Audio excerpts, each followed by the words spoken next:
Hi, everyone, and welcome to another episode of Advocata Studios. Today, we're going to continue our segment on World Women's Day. Today, we have a lovely guest, Tusitha Kumarakulasingham, Joint Secretary, Women's Chamber of Industry and Commerce. Welcome. Thank you. Lovely to be here. It was so lovely to have a chat before. I think we've kind of spoken about a lot of things. So I'm really looking forward to continuing this chat. Me too. So can you introduce yourself to everyone? Okay. Where do I start? So basically, my professional journey started off as a marketer. But I'm like education, I'm just a bioscience degree holder, which had very different subjects. I did bio, physics, and mathematics for my degree. Wow. And no connection whatsoever to marketing. All the subjects I was bad in. Then later on, I don't know, probably it was destiny, realized that maybe this is my route to go because I joined Unilever. And Unilever at that point, that era, was considered to be the training ground. It was the university for marketing. So basically, anybody who had a couple of years of Unilever on the CV were considered as someone who knew how to do this stuff. And then lots of the local companies were more than willing to hire them. And so it was a nice place to be in. But Unilever actually is an academy. Okay. You get trained there. So that's where I started. I've worked almost 30 years in marketing and marketing-related work. Then decided around 2010 that enough was enough in the corporate world, that I should do something on my own. And also I realized that there were lots of other small-timers, small businesses who didn't have the knowledge that these big multinationals had. And maybe people like us should actually share that knowledge. Definitely. So I started my own consulting company and started off working with a fair amount of small-time businesses, some as projects, some on a continued basis, to help them how to put their systems right, how to do their branding and marketing, and how do you basically get your business from A to B. During my working career, I have also worked with companies like Unilever, obviously, and I've also worked at Nestle's because there was a passion for food. So I guess I got gravitated. And another US company in a completely different area on online lottery. Oh. Yeah. Interesting. Yeah. Yes. So I have very wide experience. And of course, brand marketing was the core. And I believe any marketer should know how to build brands, and starting from understanding your consumer needs that are met and unmet, and how do you create your product and whatever proposition to fit their needs. Because if you don't do that, there's really no long-term sustainability. So that's what I kind of give back to these small businesses. And then later on, around 2017-18 period, the Women's Chamber of Industry and Commerce invited me to come and look at what they were doing and how do you create a strategic plan. Because I was doing transformation work for businesses as well. So created a strategic plan, actually went there to do just that as an assignment and got stuck there. So basically been there for now almost 5 years, and the chamber has transformed a lot. And we also rebranded ourselves. Okay. So right now we're very visible. We do a lot of great work, and it's completely voluntary. So all the board members were there, also including me.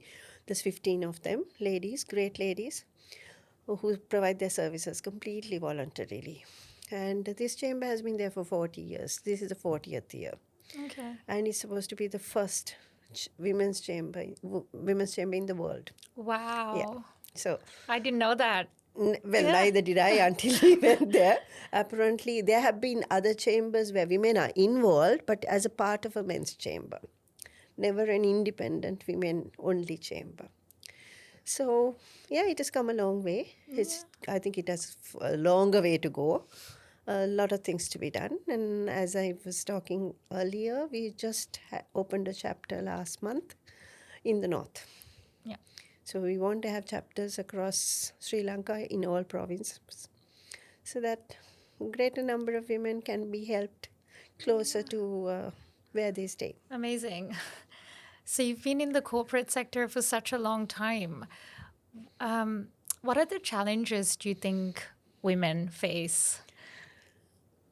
Well, I think you're asking the I wrong mean, it's quite like person. a kind of very broad scope, I think. Yeah, but see, for me, I never had any challenges because I never looked at whatever obstacles as a challenge. I looked at it as an opportunity. I think that's the only way women. I guess in a country like ours, there are cultural differences. I mean, there is like a gender disparity. Although we talk about gender parity and all this equality, or the nice words, but we haven't got there yet. This is still a man-dominated society. So it starts from home because in majority of the homes they tell that the son has more privileges The than son the is daughter. king. Son is king, but that shouldn't be. Both or son and a daughter should be treated equally. They should be given equal opportunity and also told whatever you make is going to be based on your individual capability, not because like somebody did something for you or to you, that you're given things on a platter. And respecting each other, valuing the woman for the capability she had, and understanding that she also has a lot that she brings to the table. So in the corporate world, if it's really not there, but I don't think I ever had issues with that because I mean for me, when I wanted to do something, I made sure that it was done for the right reason. So you need to. I mean, you can't do anything and everything that you want to do, but if you can conceptualize in a systematic manner what you need to achieve, and obviously you need to convince all the other parties, then I think these so-called barriers and kind of limitations are sometimes self-created. Okay. I That's don't a know. That might be very contradictory. interesting perspective. I mean, we're all, I mean, it's your point of view. So, yeah, and it's No, no. an interesting one. To be very honest, I know that in certain places this so-called glass ceiling exists, and women can go only up to a certain point. I mean, still in Sri Lanka, we have hardly any women on boards. So although there is like a will to get 25% of that, we are nowhere there yet. In senior management positions, now you can see that changing. Probably the last 20 years, you saw a lot of it changing, but still there's a long way to go. Do you think there are certain industries that face more challenges than others You mean women in in regarding industry? to women's? I think when it goes into manufacturing per se, it could be. When I say manufacturing, it is also operations which have like a 24-hour thing. So our laws don't give the freedom for a woman to work. So then there are limitations that are brought in by the system itself. So then if, let's say you need to choose a manager and the woman is equally capable, right? But in an operation where you had to have 24-hour working system, obviously a man would be chosen. So then this is a system created bias, which is not going to benefit the woman. But other than that, I think actually women are more capable than men because they inherently have the ability to multitask. Yes. I mean, you born to do that. So that helps in any environment. Apparently, we also remember things better. I read this in a. I always come up Like with the this. elephants. Yeah. So, how has the perception of women in leadership roles changed over the years in Sri Lanka?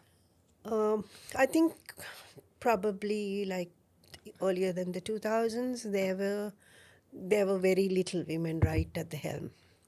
And it was because they didn't feel, I mean, in an organization, you wouldn't feel very comfortable having a woman on top because you would always feel that maybe she might not be able to deliver on all aspects. But things have changed. You look around now, there are many organizations that the top position is held by a woman. So things are changing. And it will change because women have progressed. They have grown. They have shown that they are capable. And they have shown these capabilities on top of doing their other multiple roles equally well as well. Everything else. Yes, Yeah. being a mom, being a housewife, looking after their parents, because those responsibilities don't necessarily lie with the husband or the man. Yeah. I mean, they would also pass it on to the wife. I don't think our work hours are defined by the time we spend in the office, right? It's from the time we wake up till the time Time we go to to sleep, yeah. absolutely, yes. So, yeah, are there any unspoken biases or workplace norms that create hurdles for women? Well, again, for Yeah. me, I never looked at any of these as a limitation. But I guess it exists because, see, still, majority of the workforce in lots of places, although like 52% of this country are women, and out in a system of education, majority of the women get qualified, like higher education. So out of university, people who qualify and pass out of the university, majority of them are females. Still, when you look at the numbers, you still have a lot of men in the system, be it private or public sector.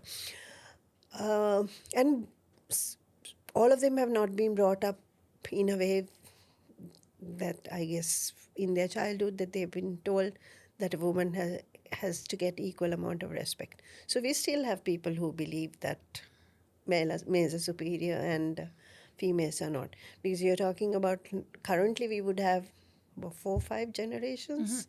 Like you have the baby boomers, you still have the Gen X, Gen Y, millennials, and now Gen Z as well. So I guess things will change from the millennials to Gen Z because we have a very different open approach now, but we still have a lot of these people with old school thinking. So, yes, maybe there are biases, but again, I feel that individuals should be able to look at things differently and make things work differently. So it's not a case of like you forging ahead and trying to break barriers and get whatever you want at whatever cost. You need to take your environment around, like get the consensus and move with it. So, how well do you think women are represented in senior marketing roles? Marketing, actually, you have a lot of women now.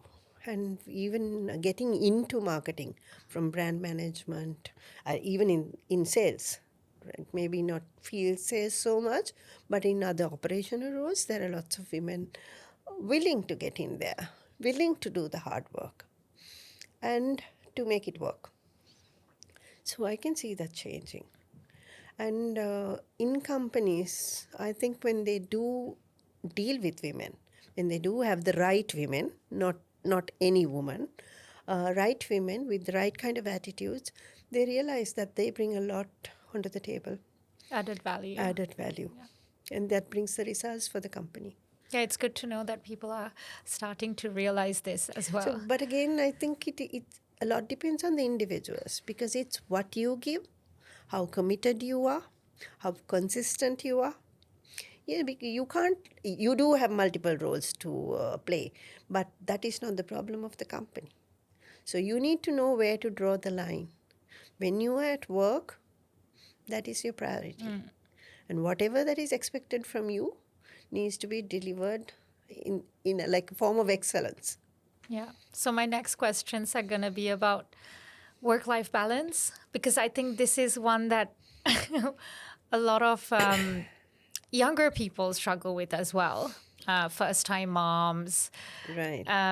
So how do factors like maternity leave, career breaks and family responsibilities impact women's career progress in Sri Lanka? Yeah, unfortunately, it does actually hamper because what we see is a young girl starting work. She might be brilliant. She might she might do great work during her free years, that is, when she's single. And then the moment she gets married, she struggles because she struggles to get the housework done. It's like unlike those days where you lived with a support system in place. Now it's more or less nuclear families. You're either living in an apartment or you're separated from your support system, and finding help is not that easy anymore. So then they struggle to balance what you have to do, the other things that you have to do. And when a child comes, it's even more difficult. So they opt out then. After marriage, maybe you wait till you're pregnant and then you have the child and then you get out of work. And this is like somebody who's absolutely brilliant, who can deliver a lot to the company. So the organizations are now actually looking at these things very seriously to see what is it that we can do to retain this talent and not let them go, because some of them go and then they raise kids for the next 6 to 7 years and then they can't come back because the world has changed.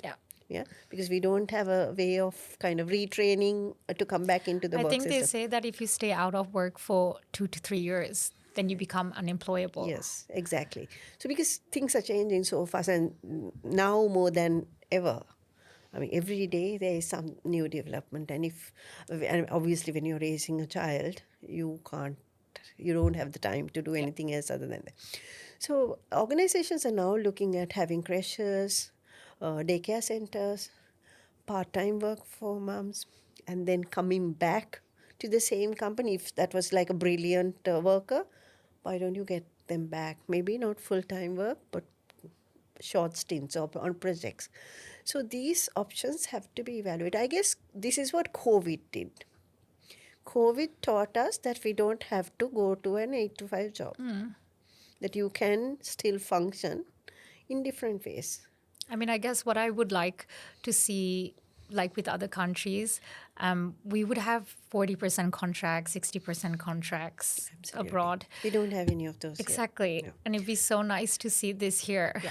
So actually, the chamber is actually propagating this idea. We need funds to get it to the next level. So we've actually given these proposals out to donor organizations. Say, look, this is create a database of competent people who have taken time off from work, who are willing to come back with qualifications, and look for organizations that can fit them in on short-term work or maybe long-term, or whichever way, so that you have the match. Because these are people who have already worked, they know the corporate system, and it'll be an absolute waste to let them go completely. Because as you rightly said, when they come back after like so many years, they're not going to ever be able to do delivery at the levels that they did earlier. So, do you think the marketing industry presents unique challenges for women compared to other fields? Okay, I wouldn't say so. Sorry, there's so many questions No, about that's fine. marketing. I'm glad you are, because I'm also now thinking differently. I personally would say no, but it is when in marketing, your commitment levels are not 8 to 5, right? It's a full-time job. It's a 24/7 thing, right? You have projects going on. You have people that you're working with. You just can't. You don't have a cutoff. So for people who find it difficult to deal with that, then things can be tough. So if you're not organized, let's say for instance you have some events happening in the evening, right? And then you have kids at home, and you don't have a way of somebody to look after them or do their homework and put them to bed at the right time, things like that. Then even if you're at work, you're not 100% at work. So you're going to do a shoddy job at work simply because you're required to be there, but you're struggling. So I think anyone who's getting into marketing has to consider all these things and get your life also sorted, which means you need to have a very good support system. Your partner needs to be completely understanding. You need to raise your children also to understand that your mom has an important job to do, right? And it's not just like your friends' moms who stay at home 24/7. So they have the access, because children also tend to compare. So in school, they'll come and tell you, no, my friend's mom is there all the time and you're never there. So, but Mom guilt. and you do feel guilty Yeah. because you wonder whether you're doing the right thing. But I think a woman has to stand on her own feet. She I needs to think be financially independent. Yeah, and I think it's good for children to see that women work. They see that much later. They will appreciate it much later when they're in their teen years and even more. Then they think, oh my God, my mother did all this. And because it's when they experience that life, they realize how much of a struggle you had to put together to balance it off. But balancing work and life is your own thing, and it needs to be done. So have you noticed any gender-specific limitations in these areas? Yes, there is. And as I mentioned earlier, it is very culturally relevant thing, because Sri Lanka still is not at a place where men and women are considered equal. But it's getting there. So, but as I think mentioned, millennials, they don't discriminate. Gen Z, they are all the same. But generations slightly before that, at various levels. So if you have, let's say, a boss who's an older gen, maybe trying to tell them that there should be equality, let's say in a promotion or evaluating of somebody, they may have preference to know, because they would feel no man can do more than they would commit more than a woman would. So, I mean, there are companies which will not hire a woman who's about to get married, thinking, okay, now next year she'll be pregnant, so we have to give them maternity leave. So there are these considerations. I got asked that, not in Sri Lanka. Okay. So in the West. Right. So, So then you Sri know, Lanka- it does happen. You know, oh, this has a lot of travel. So do you think are you going to be married in the next couple of No, years? how unfair is that question? Exactly. Yeah, because it's your personal life and you need to be able to, your job shouldn't define when you're going to get married and who you're going to get married to when you're going to have a kid. Yeah. So it's, And it was a panel of 6 men. So there we are. no, so we still have those generations Yeah. existing, so it'll take a while. I mean, this happened roughly 14 years ago, so I was still quite young. Okay. But I mean, I was honest. I wasn't in a position, I was not going to get married. So it worked in my favor, but it shouldn't, you know. It shouldn't at all be a question to be asked. So, But I think I'm happy to say there are certain organizations, some local companies which are conglomerates now, who will never no, ask that question. I was lucky, anymore. even in Sri Lanka, when I was going to the field, I was never asked that question, even after being a mom. Right. So it's kind of nice to see that it's not. It's changing. It's changing. Changing, but it'll be gradual. What can companies in Sri Lanka do better to support women in the workforce? So the things that I said, actually, you need to have understand that she has these many roles to play. So 2 things that would bother her: who's going to look after my kids and who's going to look after my elderly parents, right?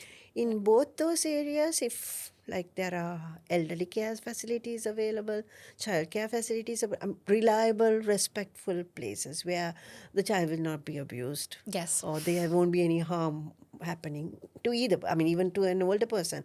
Let's say you have a very old parent with dementia. You park the person somewhere and they get abused. They are not even able to tell you that. And you wouldn't know, and you'd feel absolutely guilty at some point if you find out. So those are I know that a lot of companies are having daycare centers within the organizations simply to get the women to come back to work. This happens a lot in the garment industry as well. I mean, MA is one such progressive company. Uh, I work with a lot of companies which consider this as an important aspect, and they're also looking at getting the women who left to come back to work and do part-time work. Give them maybe like a couple of hours a day or work from home options. So these are all available now. So they could look at Yeah. it. We also have like these breastfeeding places now I see in malls, Yes. which is really good. So, I mean, I know some companies have set up these facilities. So you have your little child in the childcare center with people like competent people taking care of it, and you can take breaks when you want to go and feed the child. Now that is one of the other problems that mums have. After 6 months you don't want to stop breastfeeding, but you're compelled to do that, and then extracting, freezing, and all that. It's much nicer Yeah. to, if you're able to continue, as long as you want. It's your choice, not the workforce, or not your company or your husband or anybody else should tell you that. Yeah. No, it's because some countries, obviously, when you have the kids, they tell you, they ask you after 4 months or 6 months, do you want to come back or do you want to stay, with, they won't pay you, but you're allowed to take up to a year. Leave and then come And then come back. Your job will always be there. And when you start, they actually ask you, do you want to come back full time or part time for a couple of months and then readjust Right. into. I hope we'll get there at some point of time. Some are doing it, but not to that extent, in bits and pieces. But I guess at least the thinking is prevalent, which is a good thing. So, what advice would you give young women entering the workforce in the marketing industry in Sri Lanka? I think you need to, each individual has to have a purpose for themselves. You need to figure out where you want to go. And you need to also be true to your own values. Because if you're going to have this thinking, for me to progress, I can do it hook or by crook, right? It's going to be very short-lived. So you have to do the right thing always. Even if you're going to lose out, if you're true to yourself, let your conscience judge you. Say, no, I'm not going to do this simply because I will feel guilty. I can't sleep at night after doing something like that. I mean, there are people who are taking shortcuts for gains, but those gains are not going to last long. And your reputation is also going to get tarnished. So these are things that they may not see upfront, so they need to be cautious. I think self-respect needs to be preserved. Yeah. No, I completely agree with that. So, looking back on your career, is there anything you would have done differently to navigate any challenge? Or, I mean, I guess you see challenge. You don't really see challenges as a I guess challenge, but because I looked at things differently. I mean, I have had some mega challenges myself, but I looked at things differently and then managed to wade through those without getting distracted. I don't think I would have done anything differently. I probably would have faced every single thing, every single step. Yeah, I did have some issues, but I guess it's our journey, right? I believe that. yeah. I mean, you some of these things happen for a reason. And it's so cliche, but it does make you stronger, and It always makes you stronger. Yeah. Yes. So, what keeps you motivated? If there was any challenge, what would you do to keep motivated? So the way I look at things, I look at like, okay, I have this problem. What are my options? I would look at all the possible options and then decide what is the best route that I'm going to take. Maybe in these conversations I might talk to like few people that I respect to get advice, but majority of the time the final judgment will be mine. That gut feeling. Gut feeling. A lot of it is actually gut feeling. It doesn't mean that every choice that I make has been the right one. Sometimes you do make mistakes, but there's a lesson in that mistake. I think that without mistakes, there's no growth. No, there isn't. Yeah. So if you're willing to learn from your mistakes and not make it happen again, then I think you've progressed. So we've got time for one last question, and I'm really sad this is coming to an end because I can talk to you for ages and ages. Thank you. So what is your vision for the future of women in the workforce in Sri Lanka?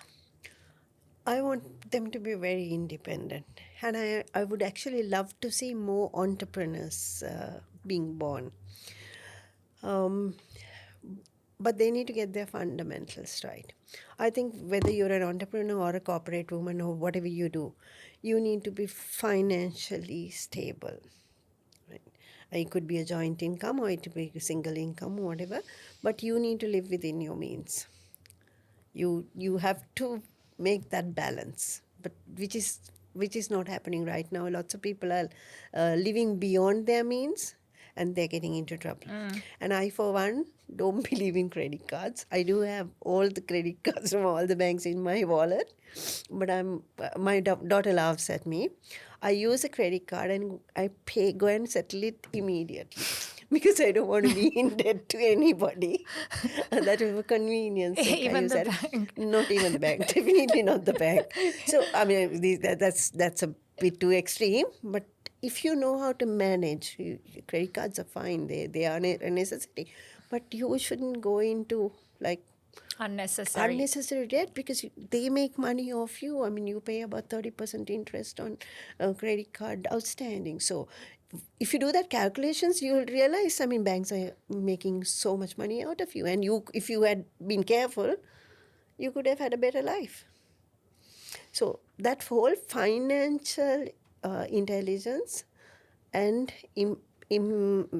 using it in real life is important. And for entrepreneurs, another thing they have to do is actually understand how to build brands. But that can only happen if you can really identify a need of a consumer and match a product that can then build a brand beyond that. Right. So if it's going into a whole marketing exercise is a totally another session, but there's so many elements that we can you need have to that another time. I'm fine with that. More than willing to talk about it. But the thing is, if entrepreneurs can get their marketing and finance sorted, they have a business that can go for the long haul. Thank you so much, Mrs. Kumarakulasingham. Tusitha, please. Tusitha. My pleasure. It was I really liked our conversation. Me too. And I hope to do another one with you soon. Anytime. Thanks for listening. And do please follow us on all our social media platforms, YouTube, TikTok, Instagram, and Facebook. And if you want to join our Sinhala and Tamil channels, please follow Advocata Plus and Advocata Kural.